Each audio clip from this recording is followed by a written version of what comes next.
5,000, Koch answered. Maybe more. Spread across at least a dozen camps in Soviet-controlled territory. Poland, Eastern Germany, Czechoslovakia. Patton's reaction was immediate. Get me Zhukov on the phone. But reaching Marshal Zhukov wasn't simple. Soviet communications ran through layers of bureaucracy, liaison officers, translators, political commissars. Patton's request for a direct conversation was deflected 3 times. Finally, on June 8th, he got through. Not to Zhukov himself, but to a senior Soviet liaison officer. Patton was blunt. You have 5,000 American soldiers. They were liberated from German camps. Under the Yalta Agreement, they are to be returned immediately. When can I expect them? The Soviet officer was polite, measured. General, we are aware of some American personnel in our administrative zones. They are being processed according to proper procedure. We expect repatriation to begin shortly. When? Patton pressed. The officer paused. These things take time, General. There are many displaced persons. Documentation must be verified. We must ensure no war criminals are among them. Patton hung up. He turned to General Hobart Gay, his chief of staff. They're stalling. They have no intention of giving those men back. Gay asked the obvious question. What do we do? Patton's answer came without hesitation. We go get them. That statement, 3 words spoken in a private meeting, set into motion one of the most dangerous and least documented operations of the immediate post-war period. Patton wasn't bluffing. He began planning a rescue, not through diplomatic channels, not through Eisenhower's staff, a direct military operation into Soviet-held territory to retrieve American prisoners of war. The plan was simple in concept, terrifying in implication. Patton would send armored reconnaissance units across the demarcation line into Soviet-controlled zones. They would locate the camps, make contact with the American prisoners, and escort them back to American lines.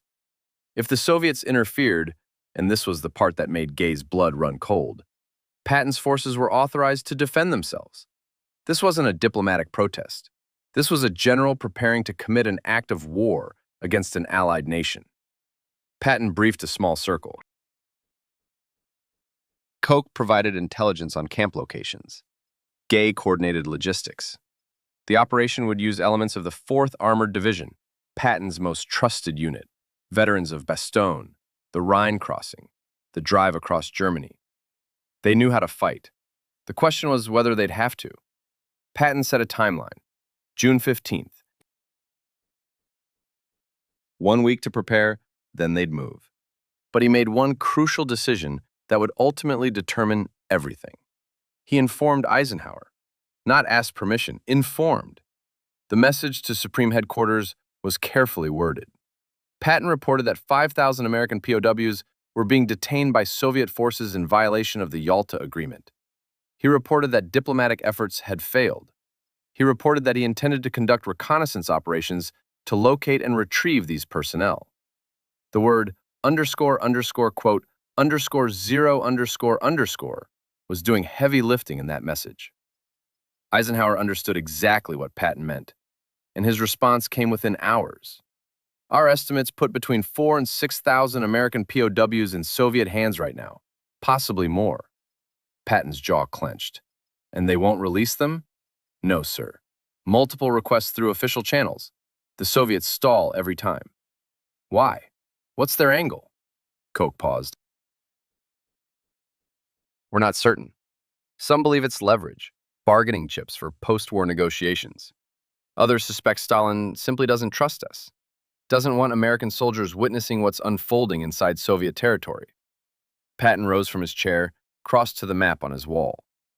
That bright red line slicing through Germany's heart. American zone on one side, Soviet on the other. Those are boys, Patton said, his voice low. They survived the Germans. They deserve to come home. He turned to Koch. Build me a list. Every name. Every American we know Soviet forces liberated. Every camp location. Every scrap of evidence in our possession. I'm demanding their return. Officially. On the record.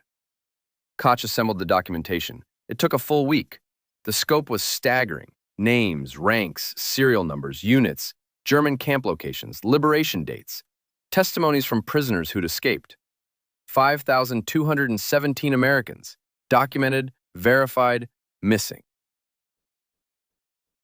Patton routed the list through official channels to SHAEF, Supreme Headquarters Allied Expeditionary Force, with a direct message to Eisenhower, requesting immediate intervention with Soviet command. 5,000 American POWs unaccounted for. Last confirmed location, Soviet custody. The Yalta Agreement demands their immediate repatriation. Eisenhower passed the request to the Soviet liaison. Polite, diplomatic. The Soviet reply arrived 3 days later. We have examined the American claims. We find no evidence of American prisoners within our sector.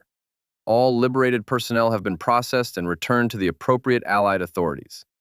If the Americans believe otherwise, they are mistaken.